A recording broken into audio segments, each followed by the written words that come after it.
नमस्कार मैत्रिणींनो. याच्या आधीच्या व्हिडिओमध्ये जसं ब्लाऊजची मेजरमेंट कशी घ्यायची, ब्लाऊजची बॅक साईड कशी कट करायची किंवा ब्लाऊजची फ्रंट साईड कशी कट करायची आहे ती मी प्रत्येक व्हिडिओ जो सेपरेट बनवून टाकलेला आहे. कशा पद्धतीने आपल्याला कटोरी कसा वाढवायचा आहे, हा कटोरीचा जो पार्ट आहे हा कशा पद्धतीने वाढवायचा आहे हे पूर्णपणे आपण त्या व्हिडिओमध्ये बघितलेलं होतं. आता याची जी आहे बाहीची कटिंग जी आहे ती कशा पद्धतीने करायची, तर त्याचा व्हिडिओ आपण ह्या व्हिडिओमध्ये आज आपण बघणार आहोत. व्हिडिओ जर आवडला तर व्हिडिओला लाईक करा, शेअर करा आणि आमच्या चॅनलला सबस्क्राईब करा. चला तर मग बघूया की कशा पद्धतीने आपल्याला ही बाहीची कटिंग करायची आहे. आता हे बघा, ज्यावेळेस आपण बाहीची कटिंग करतो त्यावेळेस शोल्डरच्या सरळ रेषेमध्ये आपण बाहीची उंची जी आहे ती आपली परफेक्ट उंची निघते. तर आपण काय करणार आहोत, सरळ रेषेमध्ये बाहीची उंची जी आहे ती पहिले मोजून घ्यायची.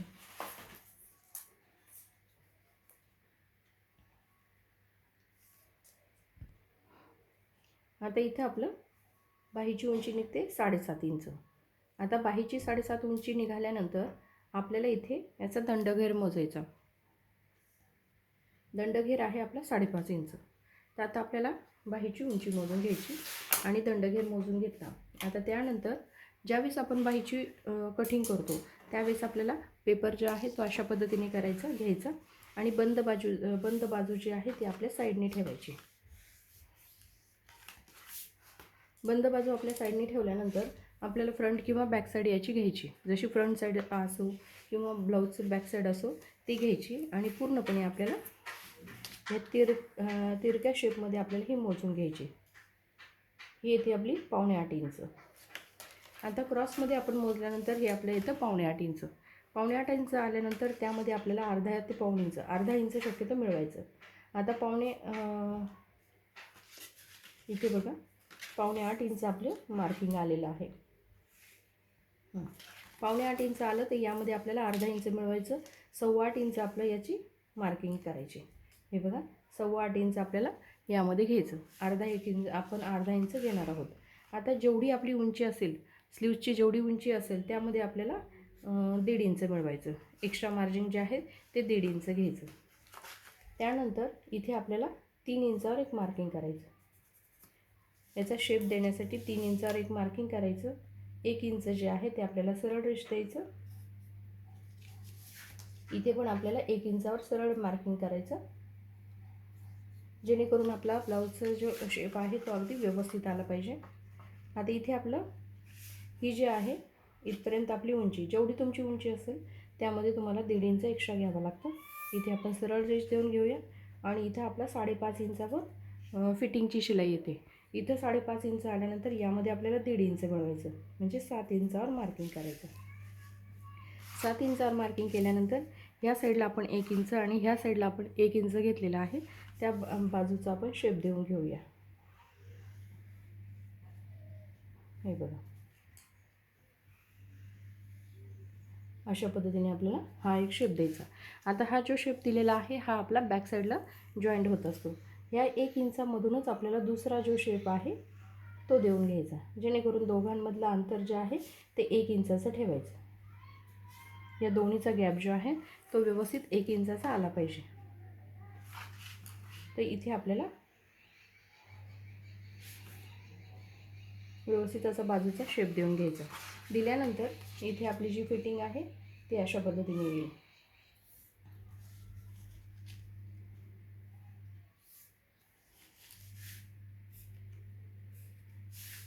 हे बघा, अशा पद्धतीने आपली बाहीची कटिंग जी आहे ती येते. जेवढी उंची घेतली, पहिले तर आपण पेपर घेतो, पेपर फोल्ड करतो. फोल्ड केल्यानंतर बंद बाजू जी आहे ती आपल्या साईडला ठेवतो. पूर्ण उंची प्लस 1.5 इंच आपल्याला एक्स्ट्रा घ्यायचं आहे. इथपासून इथपर्यंत आपल्याला 1 इंच आणि इथून इथपर्यंत आपण 1 इंच घेतलेला आहे.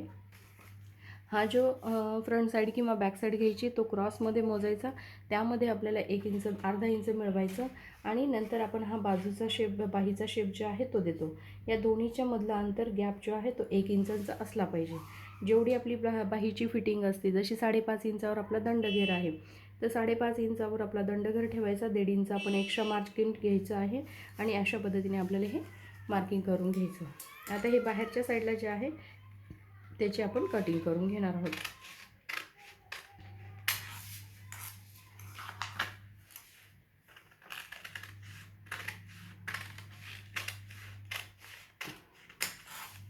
आता इथे आपल्याला हे जे जॉईंट होणार आहे हे आपलं बॅक साईड आहे आणि ही जे डीप मार्किंग आहे हे आपलं फ्रंट साईडला जॉईंट होणार आहे. हे बघा, हे जे आहे हे बॅक साईडला जाईल आणि हे फ्रंट साईडला जाईल. तर अशा पद्धतीने आपण याची कटिंग करून घेतलेली आहे. तर आता बघ, हे बघा, बॅक साईड इथे आहे, ही क्रॉस पट्टी, हे फ्रंट साईडचा कटोरीच्या साईडचा पार्ट, ही बाहीची कटिंग आहे आणि हा कटोरीचा पार्ट. पूर्णपणे ब्लाऊजची ही पूर्ण आपली कटिंग जी आहे ती व्यवस्थित झालेली आहे. तर अशा पद्धतीने तुम्ही ब्लाऊजची जर कटिंग केली, आता तुम्हाला ब्लाऊजची मापं कशी काढायची, जुन्या ब्लाऊजवरून मापं कशी काढायची ती पण मी शिकवलेली आहे आणि त्यावरून आपण उंची कोणती मापं घेऊन, जसं आपण हा ब्लाऊज घेतला त्यावर मापं कोणती टाकली आणि ती मापं पेपरवर कशा पद्धतीने टाकली हे पण मी तुम्हाला व्हिडिओसोबत शिकवलेलं आहे. तर अशा पद्धतीने आता हे जे पेपर कटिंग आपण केली ती कपड्यावर कशा पद्धतीने टाकायची आहे ते पण मी तुम्हाला पुढच्या व्हिडिओमध्ये दाखवेल. तर अशा पद्धतीने जर तुम्ही व्यवस्थित कटिंग जर केली प्रत्येक छातीच्या मापाची, तर तुमचा ब्लाऊज जो आहे तो एकदम व्यवस्थित बसेल. आता यामध्ये जे काही समजलं नसेल, जसं सुरुवातीपासून मापं घेण्यापासून शेवटपर्यंत ब्लाऊजची कटिंग मी जी तुम्हाला दाखवलेली आहे, यामध्ये तुम्हाला जे समजलं नसेल तुम्ही कमेंट्समध्ये मला विचारू शकता. त्यावर मी व्हिडिओ बनवत राहील आणि त्यामध्ये तुम्हाला शिकवत जाईल. जसं कमेंट्सला उत्तर द्यायला की खूप त्या पद्धतीने समजून सांगता येत नाही, जे करून मला व्हिडिओमध्ये व्यवस्थित समजून सांगता येतं. आणि खूप साऱ्या गोष्टी असतात ब्लाऊजमध्ये की त्या एका शब्दात सांगता येत नाही, त्या व्यवस्थित कागदावर समजूनच सांगाव्या लागतात. तर त्या समोरच्यांना बेसिक जे छोट्या छोट्या चुका होतात त्या होत नाही. तर यामध्ये जे समजणार नाही तुम्ही कमेंट्समध्ये विचारू शकता, त्यावर व्हिडिओ परत बनवेल. व्हिडिओ जर आवडला असेल तर व्हिडिओला लाईक करा, शेअर करा आणि आमच्या चॅनलला सबस्क्राईब करा. धन्यवाद.